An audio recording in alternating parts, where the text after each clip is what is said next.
여러분, 제가 오늘 여러분께 들려드릴 이야기를 시작하기 전에 먼저 한 가지만 여쭤보겠습니다. 여러분은 죽은 사람이 돌아올 수 있다고 믿으십니까? 아니, 믿는다 믿지 않는다의 문제가 아니라 만약 정말로 여러분 앞에 죽은 사람이 나타난다면 어떻게 하시겠습니까? 저는 그 일을 겪었습니다.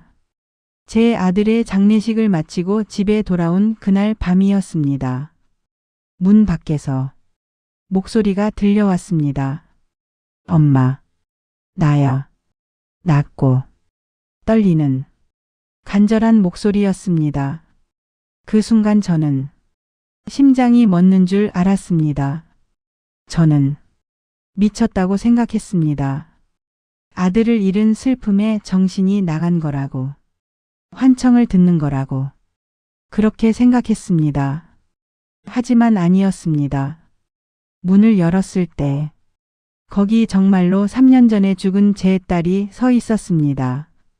그날 밤부터 제 인생에서 가장 긴 하루가 시작되었습니다. 그리고 우리 가족 전체가 어떤 거대한 음모의 표적이었다는 것을 말입니다. 여러분, 오늘 제가 들려드릴 이야기는 한 어머니가 겪은 악몽입니다. 하지만 동시에 진실을 찾기 위해 싸운 한 가족의 이야기이기도 합니다. 자, 이제 그날 밤으로 돌아가 보겠습니다. 깊게 숨을 들이쉬십시오. 이야기가 시작됩니다. 계속 듣고 싶으시다면 구독과 좋아요 조용히 눌러주세요. 그날이었습니다. 제 아들, 28밖에 안 된 제 아들의 장례식이 끝난 날이었습니다. 장례식장 안은 하얀 국화 냄새로 가득했습니다. 그 냄새가 코를 찔렀습니다. 전 그게 싫었습니다. 왜냐하면 그 냄새를 맡으면 이제 정말 끝이구나, 내 아들이 정말 없구나. 그런 생각이 들었기 때문입니다. 영정사진 앞에 섰습니다. 제 아들이 환하게 웃고 있더군요.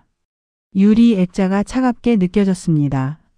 전 손가락으로 아들의 볼을 쓰다듬는 흉내를 냈습니다. 차갑고 딱딱한 유리만 만져졌습니다. 아들아, 이제 정말 보내야 하는구나. 목소리가 떨렸습니다. 참으려고 했는데 눈물이 또 났습니다. 장례식을 마치고 집으로 돌아왔습니다. 현관문 앞에 서서 한참을 그냥 서 있었습니다. 문을 열고 싶지 않았습니다. 문을 열면 거기엔 아무도 없을 거라는 걸. 제 아들이 엄마 왔어? 하고 반겨주지 않을 거란 걸 알았으니까 말입니다.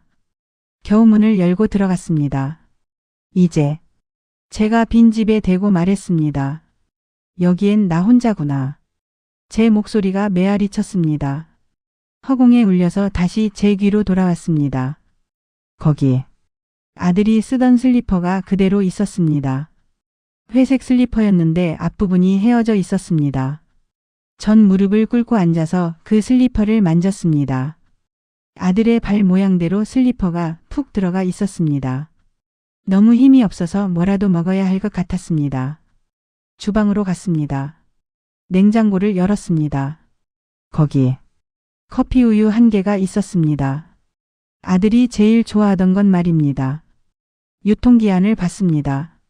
벌써 일주일이 지났더군요. 버려야 하는데 손이 안 갔습니다.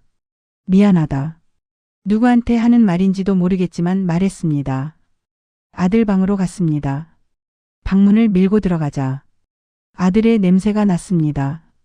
섬유유 연제 냄새, 그리고 약간의 땀 냄새. 책상 위에 가족 사진이 있었습니다. 3년 전에 찍은 것이었는데 거기엔 제가 있고 아들이 있고 그리고 딸 소연이도 있었습니다. 그때만 해도 우린 행복했습니다. 왜? 목이 메었습니다. 왜 나보다 먼저 가니? 더 이상 못 참겠어서 거실로 나왔습니다. 소파에 털썩 앉았습니다. 눈물이 폭포처럼 쏟아졌습니다. 나 이제 어떻게 살아? 소리 내서 울었습니다. 아무도 없으니까 말입니다. 한참을 울다가 너무 조용한 게 싫었습니다. TV를 켰습니다. 화면이 환하게 켜졌지만 소리가 듣기 싫어서 음소거를 눌렀습니다. 그때였습니다. 도, 도. 작은 소리가 들렸습니다. 창문 쪽에서 말입니다. 벌써부터 환청 듣는 건 아니지. 피곤해서 그런가 싶었습니다. 근데 또 들렸습니다. 도, 도.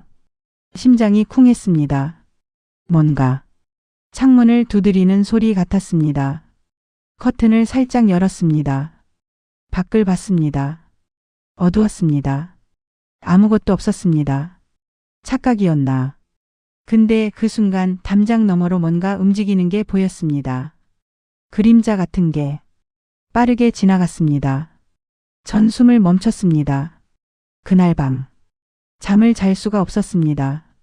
침대에 누워 있었는데 눈이 말똥말똥했습니다. 천장만 쳐다보고 있었습니다. 집이 너무 조용했습니다. 냉장고 도는 소리만 희미하게 들렸습니다. 그런데 쿵. 심장이 멎는 줄 알았습니다. 쿵. 쿵. 문 두드리는 소리였습니다. 현관문 말입니다. 전 이불을 확 잡아당겨서 얼굴까지 덮었습니다. 무서웠습니다. 이 시간에 이 밤에 누가 문을 두드릴까요? 쿵. 또 들렸습니다. 용기를 냈습니다. 이불을 걷어내고 일어났습니다. 심장이 터질 것 같았습니다. 복도를 걸었습니다. 벽을 짚으며 조심조심 말입니다. 현관이 보였습니다. 문 밑으로 밖에 불빛이 새어들어오고 있었습니다. 누가 서 있었습니다. 분명히 말입니다. 누구세요? 떨리는 목소리로 물었습니다. 아무 대답이 없었습니다. 누구세요? 이번엔 좀 더 크게 말했습니다. 여전히 대답이 없었습니다. 발걸음을 옮겼습니다. 현관문 쪽으로 말입니다. 한 걸음, 두 걸음, 세 걸음. 바로 그때 쿵, 쿵. 더 세게 두드리는 소리가 났습니다. 제발 그만두세요. 소리쳤습니다. 문고리에 손을 댔습니다. 손이 떨렸습니다. 그리고 그 목소리가 들렸습니다. 엄마, 나야. 세상이 멈춘 것 같았습니다. 여자 목소리였습니다. 낮고 떨리는 여자 목소리 말입니다. 나, 누구라고? 전 문에 귀를 바짝 갖다 댔습니다. 엄마, 나야. 소연이야. 소연이. 제 딸. 제 딸 이름이었습니다. 전 그 자리에 주저앉을 뻔했습니다. 아니, 아니야. 말도 안 돼. 머리를 흔들었습니다. 근데 목소리가 또 들렸습니다. 엄마, 제발. 문 열어줘. 나 소연이야. 손이 떨렸지만 문고리를 잡았습니다. 돌렸습니다. 천천히 말입니다. 문을 열었습니다. 조금씩, 천천히. 그리고 거기 서 있었습니다. 제 딸이 말입니다. 소연이가 말입니다. 젖은 머리, 창백한 얼굴, 떨고 있는 몸. 3년 전에 죽었다고 통보받았던 제 딸이 거기 서 있었습니다. 살아서 말입니다. 엄마. 소연이가 말했습니다. 목소리가 떨렸습니다. 나왔어. 전 말을 할 수가 없었습니다. 입이 벌어졌지만 소리가 안 났습니다. 말도 안 돼. 겨우 말이 나왔습니다. 너 죽었다고. 너. 눈물이 났습니다. 믿을 수가 없었습니다.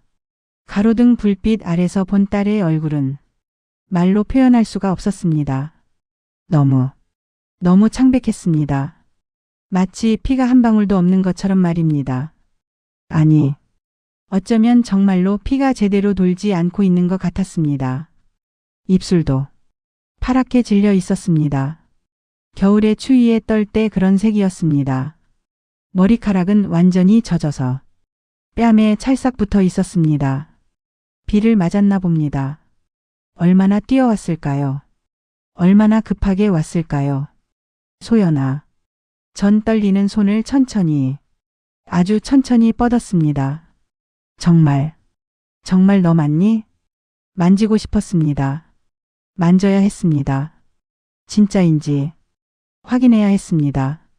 혹시 이게 꿈은 아닐까?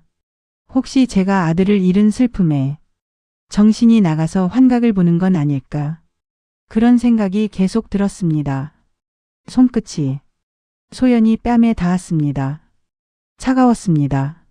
하지만 살아있는 사람의 피부였습니다. 부드럽고 탄력이 있었습니다. 엄마. 소연이가 제 손을 잡았습니다. 그 손도 차가웠습니다. 얼음처럼 차가웠습니다. 하지만 떨리고 있었습니다. 마치 가을날 바람에 흔들리는 나뭇잎처럼 떨리고 또 떨리고 있었습니다. 엄마, 제발. 소연이의 목소리가 간절했습니다. 공포에 가득 찬 목소리였습니다. 문 닫아. 빨리. 그제야 정신이 들었습니다. 아, 그래. 들어와, 빨리 들어와. 전 소연이의 손을, 아니 팔을, 아니 온몸을 끌어당겼습니다. 안으로 말입니다. 집 안으로 말입니다. 문을 닫았습니다. 딱 하는 소리와 함께 문이 닫혔습니다. 손이 떨려서 잠금 장치를 걸기가 힘들었습니다. 한 번, 두 번, 세 번 만에 겨우 잠궜습니다. 체인도 걸었습니다. 위아래로 있는 잠금 장치 모두 다 걸었습니다. 그리고 나서야 돌아봤습니다. 소연이는 그 자리에 그대로 서 있었습니다. 신발도 제대로 벗지 못한 채 한쪽 발은 신발이 벗겨져 있었고 다른 쪽 발은 겨우 걸쳐져 있었습니다. 비틀거렸습니다. 쓰러질 것 같았습니다. 소연아. 전 달려가서 소연이를 부축했습니다. 괜찮아. 엄마가 있어. 괜찮아. 소연이의 몸이 너무 가벼웠습니다. 3년 전보다 훨씬 가벼워진 것 같았습니다. 얼마나 굶었을까? 얼마나 고생했을까? 너 살아 있었던 거야? 물으면서도 믿기지가 않았습니다. 진짜 살아 있었던 거야? 소연이가 고개를 끄덕였습니다. 천천히, 힘없이. 눈물이 그 눈에 가득 고여 있었습니다. 넘칠 듯, 금방이라도 쏟아질 듯. 어떻게? 전 말을 이을 수가 없었습니다. 어떻게 이럴 수가? 그때였습니다. 소연이가 갑자기 저를 끌어안았습니다. 엄마. 꽉. 정말 꽉 안았습니다. 마치 놓치면 다시는 못 볼 것처럼. 마치 이게 마지막인 것처럼. 그렇게 안았습니다. 엄마. 너무 보고 싶었어. 소연이의 목소리가 제 어깨에 묻혔습니다. 떨리고 있었습니다. 울고 있었습니다. 전 소연이를 더 꽉 안았습니다. 제 아이, 제 딸, 죽었다고. 3년 전에 죽었다고 들었던 제 딸이 지금 제 품에 안겨 있었습니다. 살아서 말입니다. 따뜻한 숨을 쉬면서 말입니다. 심장이 뛰고 있었습니다. 소연이의 심장 소리가 들렸습니다. 소연이를 소파에 앉혔습니다. 제 딸은 온몸이 떨고 있었습니다. 마치 겨울 추위에 떨듯이 멈출 수가 없는 것 같았습니다. 부엌으로 달려가서 담요를 가져왔습니다. 소연이 어깨에 둘러주면서 그 마른 어깨를 느꼈습니다. 3년 동안 얼마나 고생했을까. 제대로 먹지도 못했을 거라는 생각이 들었습니다. 따뜻한 차를 만들어주고 싶었습니다. 아들이 좋아하던 꿀차라도. 하지만 지금은 그럴 때가 아니었습니다. 지금은 이야기를 들어야 했습니다. 3년 동안 무슨 일이 있었는지, 왜 우리 가족에게 이런 일이 일어난 건지. 소연이 옆에 앉았습니다. 손을 잡았습니다. 그 손이 조금씩 따뜻해지는 게 느껴졌습니다. 살아있는 사람의 온기였습니다. 말해봐. 전 최대한 부드럽게 말했습니다. 천천히. 무슨 일이 있었는지 엄마한테 다 말해봐. 소연이가 깊게, 정말 깊게 숨을 들이쉬었습니다. 그리고 입을 열었습니다. 엄마. 그때 소연이의 목소리가 떨렸습니다. 난 어떤 걸 봤어. 정말 보면 안 되는 걸 봤어. 봐서는 안 되는 걸? 전 소연이를 똑바로 쳐다봤습니다. 그게 대체 뭔데? 소연이가 창밖을 봤습니다. 여전히 불안한 눈빛이었습니다. 그 눈빛에서 3년 동안 쌓인 두려움이 보였습니다. 그날 퇴근하고 있었어. 소연이가 말을 시작했습니다. 금요일이었어. 주말이라 기분도 좋았고 친구랑 저녁 약속도 있었거든. 회사 근처 골목을 지나가는데 소연이가 잠시 말을 멈췄습니다. 기억하기 싫은 것 같았습니다. 계속해봐. 전소연이 손을 더 꽉 잡았습니다. 엄마가 여기 있어. 괜찮아. 그렇게 전하고 싶었습니다. 골목이 좀 어두웠어. 가로등이 나간 곳도 있었고 평소엔 그 길로 안 가는데 그날은 지름길로 가고 싶었거든. 빨리 가서 친구 만나고 싶어서. 소연이의 목소리가 점점 작아졌습니다. 근데 차가 한 대 서 있었어.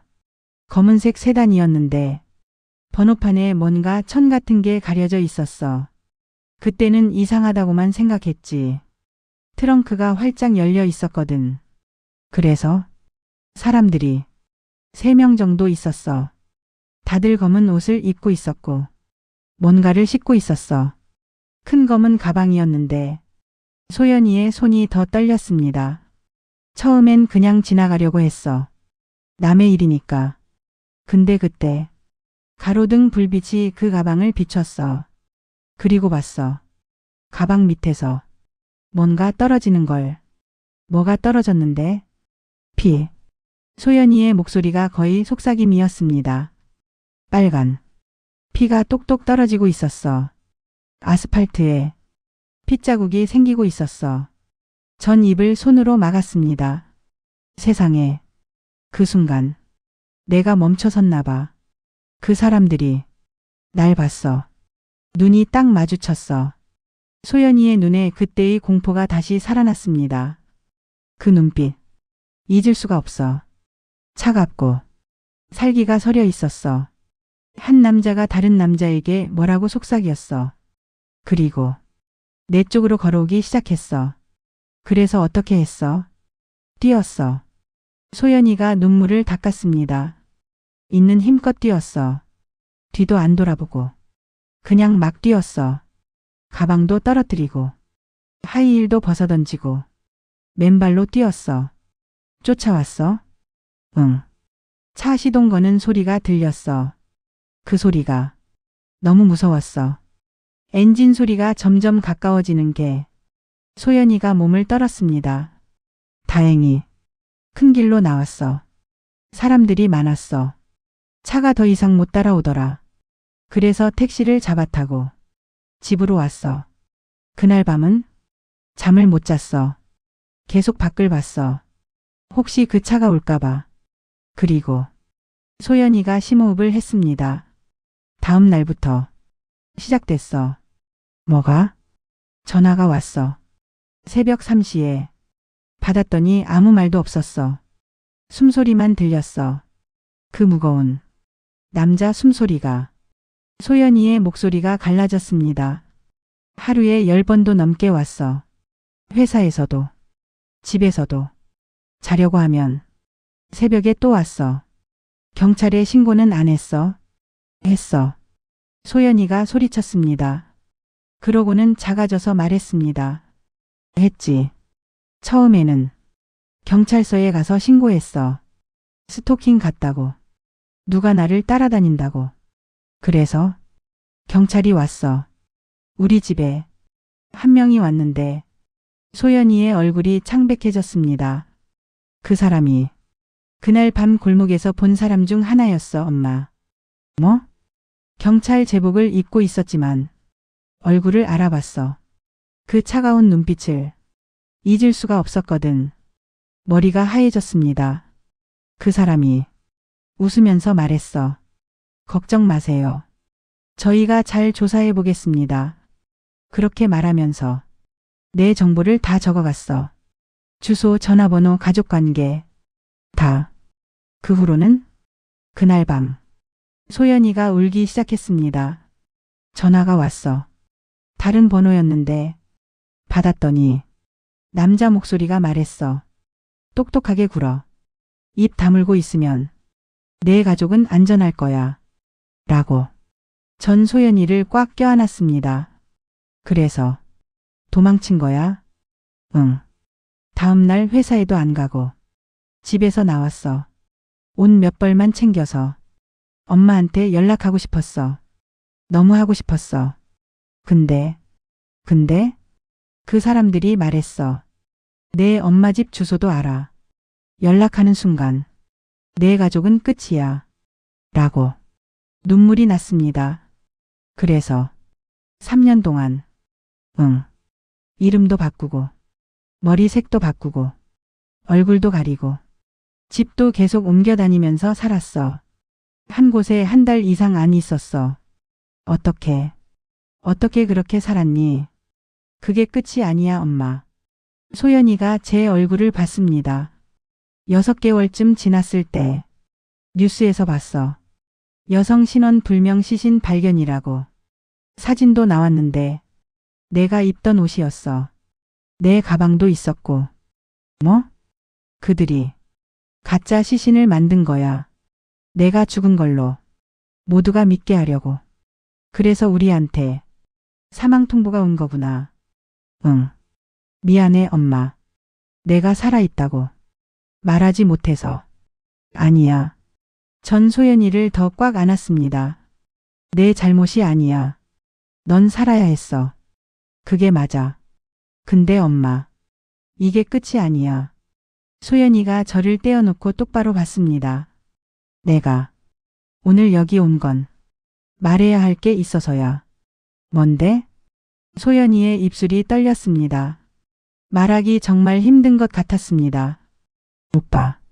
오빠 일이야, 엄마. 심장이 쿵 내려앉았습니다.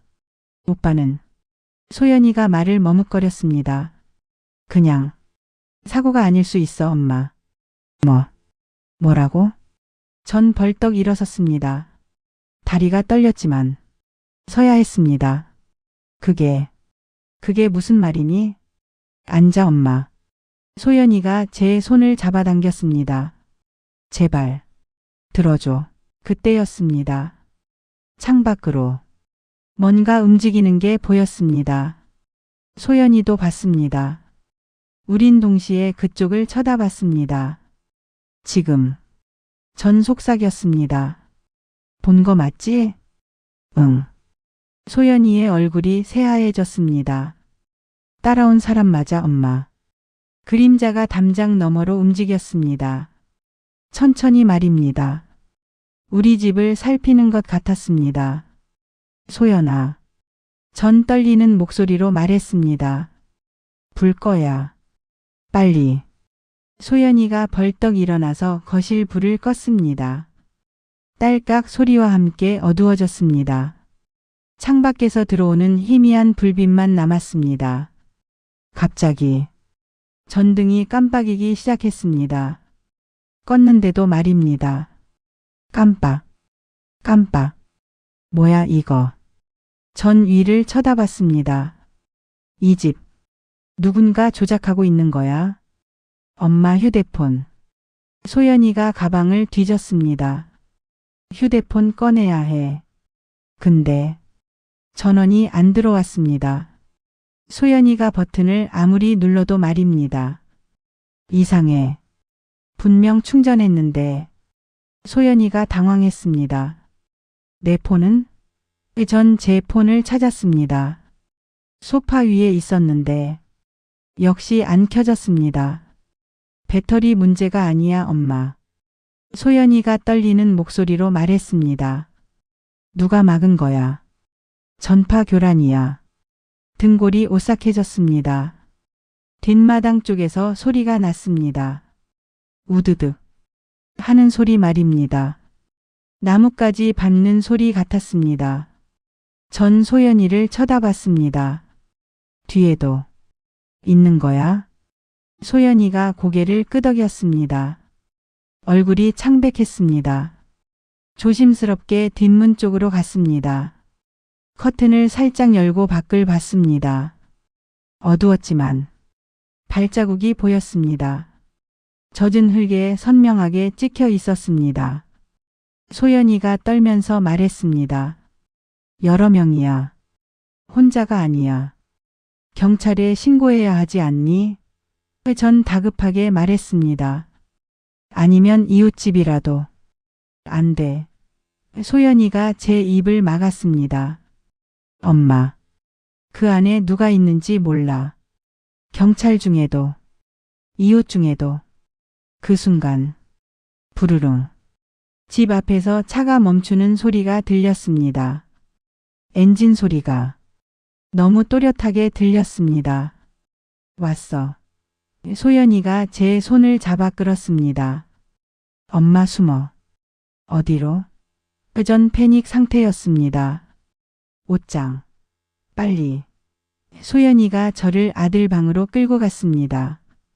옷장 문을 열고 좁은 옷장 안으로 들어갔습니다. 숨도 제대로 쉴 수 없었습니다. 소연이가 문을 살짝 닫으면서 속삭였습니다. 엄마. 절대 소리 내지 마. 절대로.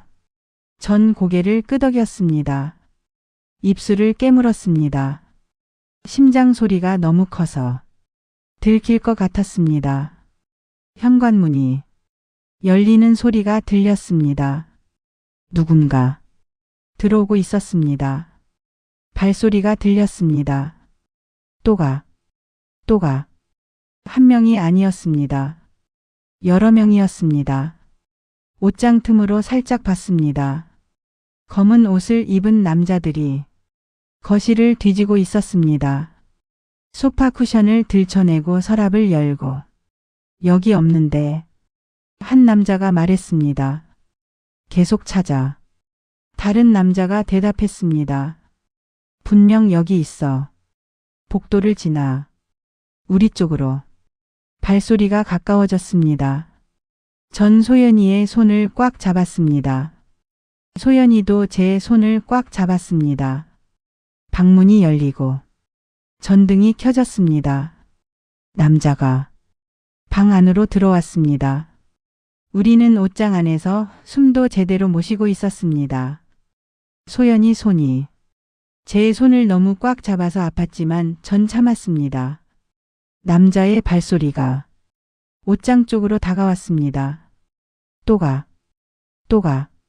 점점 가까워졌습니다. 심장이 터질 것 같았습니다. 여기도 확인해야 해. 남자가 말했습니다. 발소리가 바로 옷장 앞에 멈췄습니다. 손잡이에 손이 닿는 소리가 들렸습니다. 끝났다. 전 생각했습니다. 이제 끝이야. 소연이가 제 손을 더욱 꽉 쥐었습니다. 바로 그때 딩동딩동 현관 초인종이 울렸습니다. 남자의 손이 멈췄습니다. 뭐야? 다른 남자의 목소리가 거실에서 들렸습니다. 누가 왔나 봐. 지금? 이 시간에? 딩동딩동딩동. 초인종이 계속 울렸습니다. 그리고 목소리가 들렸습니다. 계세요? 저 옆집 사는 김순자예요. 문 좀 열어주세요. 아씨. 남자 하나가 욕을 했습니다. 어떻게 해? 다른 남자가 물었습니다. 일단 숨어. 빨리. 발소리가 급하게 움직였습니다. 장례식 치렀다고 들었어요. 국 좀 끓여왔는데. 문 좀 열어주세요. 아줌마의 목소리가 계속 들렸습니다. 딩동딩동. 저기요, 혹시 주무세요? 문 앞에 놓고 갈게요. 꼭 드세요. 한참 동안 조용했습니다. 그리고 발소리가 들렸습니다. 아줌마가 멀어지는 소리였습니다. 한 남자가 안도의 한숨을 쉬었습니다. 이거 오늘은 그만두는 게. 다른 남자가 말했습니다. 그래. 내일 다시 오자. 어차피 도망 못 가. 빨리 나가자. 혹시 또 누가 올지 모르니까. 발소리가 현관 쪽으로 향했습니다. 문이 열리는 소리. 그리고 닫히는 소리. 우린 여전히 숨을 참고 있었습니다. 한참을, 정말 한참을 기다렸습니다. 밖에서 차 시동 거는 소리가 들렸습니다. 그리고 멀어지는 엔진 소리. 엄마. 소연이가 아주 작은 목소리로 속삭였습니다. 갔나? 전 고개를 끄덕였습니다. 하지만 여전히 무서웠습니다. 몇 분을 더 기다렸습니다. 정말로 간 건지 확인하려고 말입니다. 그리고 천천히 옷장문을 밀었습니다. 삐걱 하는 소리가 났지만 조용했습니다. 드디어 밖으로 나왔습니다. 다리가 후들거렸습니다. 너무 오래 웅크리고 있어서 저린 것도 있었지만 무서워서 그런 것도 있었습니다. 소연이가 떨리는 목소리로 말했습니다. 엄마, 김 아줌마가 우릴 구해준 거야. 전 고개를 끄덕였습니다. 그래. 그분이 아니었으면 말을 끝맺지 못했습니다. 현관으로 조심스럽게 걸어갔습니다. 문 앞을 살펴봤습니다. 거기 보온 용기가 하나 놓여 있었습니다. 그 위에 쪽지가 붙어 있었습니다. 힘내세요. 국 끓여왔어요. 꼭 드세요. 옆집 올림. 눈물이 났습니다. 이 무서운 순간에 이렇게 따뜻한 마음이 있다는 게. 엄마. 소연이가 제 팔을 잡았습니다. 우리 혼자가 아니야. 전 고개를 끄덕였습니다. 그래. 우린 혼자가 아니야. 용기를 내서 보온 용기를 집어들었습니다. 따뜻했습니다. 문을 닫고 안으로 들어왔습니다. 거실로 갔습니다. 엉망이었습니다. 소파 쿠션은 바닥에 널려 있었고 서랍들은 다 열려 있었고 책들은 쏟아져 있었습니다. 소파에 주저앉았습니다. 눈물이 났습니다. 이게. 목소리가 떨렸습니다. 우리 가족이 당한 일이야. 소연이가 제 옆에 앉았습니다. 아무 말도 안 했습니다. 한참을 그렇게 앉아 있었습니다.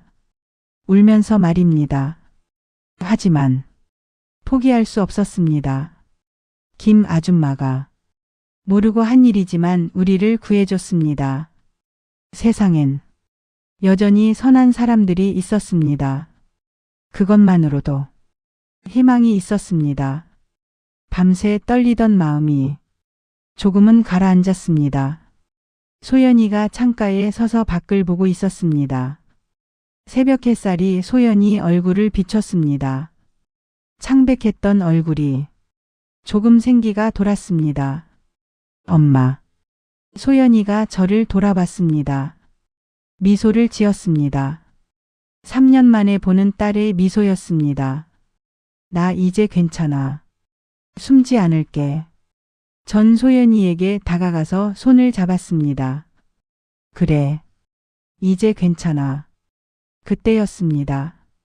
밖에서 사이렌 소리가 들렸습니다.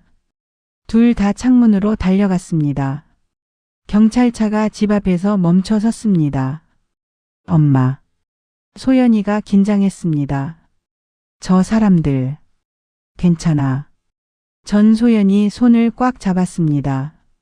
조심하자. 차에서 한 형사가 내렸습니다. 중년의 남자였는데 인상이 선해 보였습니다. 우리 집 초인종을 눌렀습니다.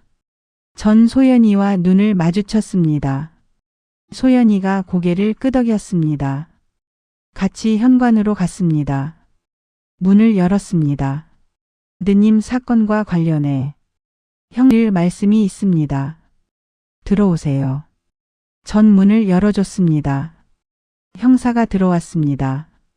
거실을 보더니 눈썹을 찌푸렸습니다.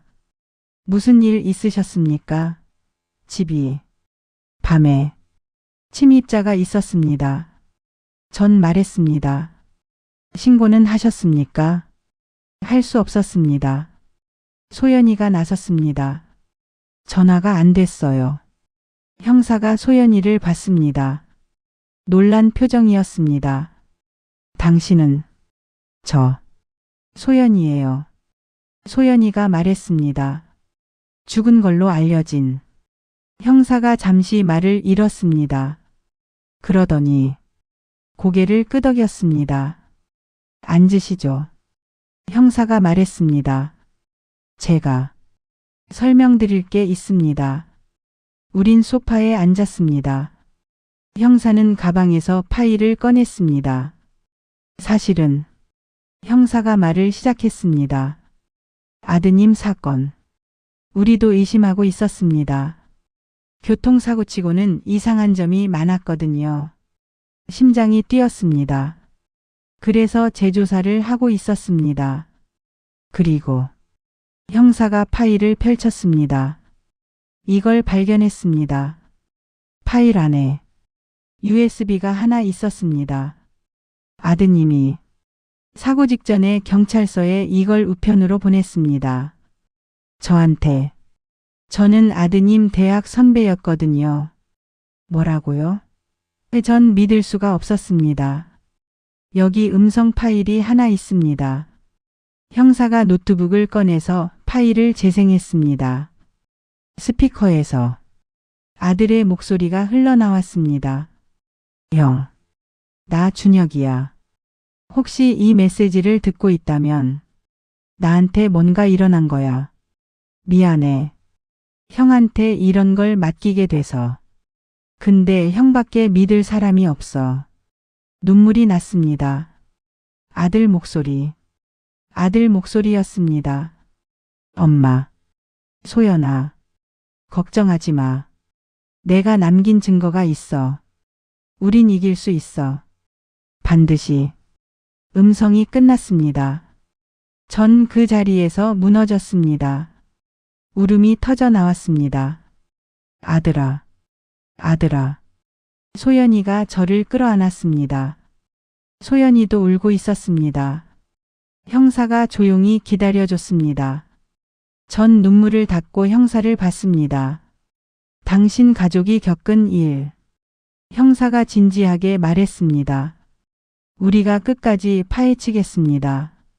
아드님이 남긴 자료 덕분에 이미 수사가 시작됐습니다. 그로부터 3달이 지났습니다. 3달이라는 시간이 길게도 느껴졌고 짧게도 느껴졌습니다. 형사님. 강 형사님이라고 불렀던 그분은 정말로 약속을 지켰습니다. 매주 저희 집을 방문해서 수사 진행 상황을 알려주셨습니다. 때로는 늦은 밤에도 전화를 주셨습니다. 포기하지 마세요. 우리가 반드시 진실을 밝혀낼 겁니다. 그 석 달 동안 많은 일들이 있었습니다. 먼저 소연이가 공식적으로 살아있는 사람으로 복귀하는 절차가 진행되었습니다. 법원에 가야 했습니다. 경찰서에도 몇 번이나 가야 했습니다. 소연이는 자신이 겪은 일들을 진술했습니다. 그날 밤 트렁크에서 피가 흐르는 가방을 목격한 일. 그 후로 3년 동안 도망 다닌 일들. 모두 말입니다. 처음에는 믿지 않는 사람들도 있었습니다. 죽은 사람이 어떻게 살아 돌아옵니까? 사망신고가 되어 있는데요. 하지만 강 형사님과 그의 팀이 움직였습니다. DNA 검사를 했습니다. 지문을 확인했습니다. 그리고 소연이의 사망신고가 조작되었다는 증거를 찾아냈습니다. 그 과정에서 놀라운 사실들이 드러났습니다. 소연이의 사망신고서에 서명한 경찰관. 그 사람이 바로 제 아들이 찍은 영상 속에 나온 사람 중 하나였습니다. 경찰 고위직 박 서장이라는 자였습니다. 그 자는 그 범죄 조직의 핵심 인물이었습니다. 수사는 빠르게 진행되었습니다. 아들이 남긴 USB의 파일들, 그리고 소연이가 갖고 있던 증거들, 모두 결정적이었습니다. 한 명씩 체포되었습니다. 먼저 조직의 말단 인물들이 잡혔습니다. 그들을 신문하면서 더 큰 인물들의 이름이 나왔습니다. 그리고 드디어 2달째 되던 날이었습니다. 뉴스에서 특별 보도가 나왔습니다. 전직 국회의원과 경찰 고위 간부를 포함한 대규모 범죄 조직 적발. TV 화면에 그들의 얼굴이 나왔습니다. 수갑을 찬 채로 고개를 숙이고 경찰서로 들어가는 모습이 말입니다. 전 소연이와 함께 TV 앞에 앉아서 그 장면을 지켜봤습니다. 소연이가 제 손을 꽉 잡았습니다. 엄마, 우리가 해냈어. 눈물이 났습니다. 기쁨의 눈물이었습니다. 하지만 아직 끝이 아니었습니다. 가장 중요한 것이 남아 있었습니다. 제 아들의 죽음에 대한 진실 말입니다. 석 달째 되던 날, 강 형사님이 저희 집을 찾아왔습니다. 표정이 달랐습니다. 무거우면서도 뭔가 확신에 찬 표정이었습니다. 결과가 나왔습니다. 전 숨을 멈췄습니다. 아드님의 차량을 정밀 분석했습니다. 블랙박스 복구도 했고요. 그리고 형사님이 파일을 펼쳤습니다. 아드님의 차에는 브레이크 계통의 인위적인 조작 흔적이 있었습니다. 심장이 쿵 내려앉았습니다. 누군가 브레이크 오일 라인을 훼손했습니다. 차를 몰다가 브레이크를 밟으면 작동하지 않도록 말입니다. 그럼 전 떨리는 목소리로 물었습니다. 우리 아들은 교통사고가 아니었습니다. 형사님이 단호하게 말했습니다. 살해당한 겁니다. 소연이가 제 손을 꽉 잡았습니다. 블랙박스를 복구했는데 형사님이 계속 말했습니다. 사고 직전 아드님이 브레이크가 작동하지 않는다는 걸 알아차렸습니다. 영상에 다 나와 있습니다. 전 눈을 감았습니다. 하지만 아드님은 형사님의 목소리가 떨렸습니다. 마지막 순간까지 차선을 지키려고 했습니다. 다른 차들과 부딪히지 않으려고 최선을 다했습니다. 눈물이 흘렀습니다. 결국 가드레일을 들이받았지만 그것도 사람이 없는 쪽으로 방향을 틀었습니다. 마지막 순간까지 아드님은 용감했습니다. 제 아들이 전 울먹이며 말했습니다. 자살이 아니라는 거죠? 사고도 아니고? 네. 형사님이 고개를 끄덕였습니다. 아드님은 살해당했습니다. 하지만 동시에 마지막까지 책임감 있게 행동하신 분입니다. 소연이가 물었습니다. 누가 그랬어요? 조직의 지시를 받은 전문 킬러였습니다. 이미 체포했습니다. 그자가 자백했습니다. 아드님의 차를 조작한 게 자기라고. 전 주먹을 쥐었습니다. 분노가 치밀어 올랐습니다. 하지만 그 대가는 치르게 될 겁니다. 살인죄로 기소될 거고 배후의 인물들도 모두 공범으로 처벌받을 겁니다. 재판은 언제입니까? 다음 달입니다. 형사님이 대답했습니다. 어머님과 따님께서 증인으로 출석하셔야 합니다. 재판 당일 법정은 사람들로 가득했습니다. 기자들도 많았고 방청객들도 많았습니다. 전 소연이와 함께 증인석 근처에 앉아 있었습니다. 피고인석에는 12명의 사람들이 앉아 있었습니다. 박 서장, 전직 국회의원 김 의원, 그리고 조직의 다른 간부들, 제 아들을 죽인 킬러도 거기 있었습니다. 재판이 시작되었습니다. 검사님이 하나하나 증거를 제시했습니다. 제 아들이 찍은 영상, 소연이가 찍은 사진들, 브레이크 조작 흔적, 모든 증거가 제시되었습니다. 피고인들의 변호사들이 발버둥을 쳤습니다. 증거가 불충분합니다. 우연의 일치일 수 있습니다. 하지만 검사님은 차분하게 반박했습니다. 그리고 제 차례가 왔습니다. 증인으로 출석한 겁니다. 전 증인석에 섰습니다. 손을 들고 선서를 했습니다. 양심에 따라 숨김없이 사실대로만 말할 것을 엄숙히 선서합니다. 검사님이 물었습니다. 아드님은 어떤 분이셨습니까? 전 눈물을 참으며 말했습니다. 제 아들은 정의로운 사람이었습니다. 옳지 않은 일을 보면 참지 못하는 사람이었습니다. 회사에서 불법적인 일을 발견했을 때 그냥 넘어갈 수 없었던 겁니다. 아드님이 돌아가시기 전 어떤 모습이셨습니까? 불안해했습니다. 누군가 자기를 감시하는 것 같다고 했습니다. 하지만 저는 그때 진지하게 받아들이지 못했습니다. 그냥 스트레스라고 생각했습니다. 목소리가 떨렸습니다. 만약 제가 그때 제대로 들어줬더라면 제 아들은 아직 살아있을지도 모릅니다. 어머님 잘못이 아닙니다. 검사님이 말했습니다. 잘못은 저 피고인들에게 있습니다. 소연이도 증인으로 나왔습니다. 3년 동안 숨어 살았던 이야기를 했습니다. 얼마나 두려웠는지 매일 밤 악몽을 꿨다는 것을 모두 이야기했습니다.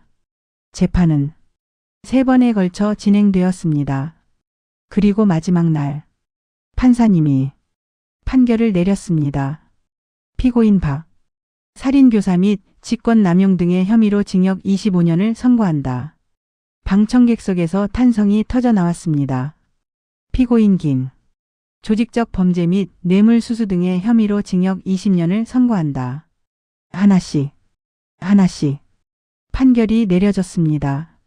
제 아들을 직접 죽인 킬러는 무기징역을 선고받았습니다. 전 그 순간 소연이 손을 꽉 잡았습니다. 엄마. 소연이가 속삭였습니다. 오빠. 이제 편히 쉴 수 있겠다. 눈물이 났습니다. 하지만 이번엔 슬픔의 눈물이 아니었습니다.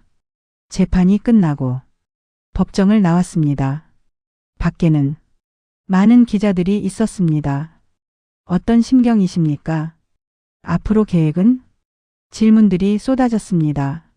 전 마이크 앞에 섰습니다. 제 아들, 준혁이는 목소리가 떨렸습니다. 잘못된 걸 바로잡으려다 목숨을 잃었습니다.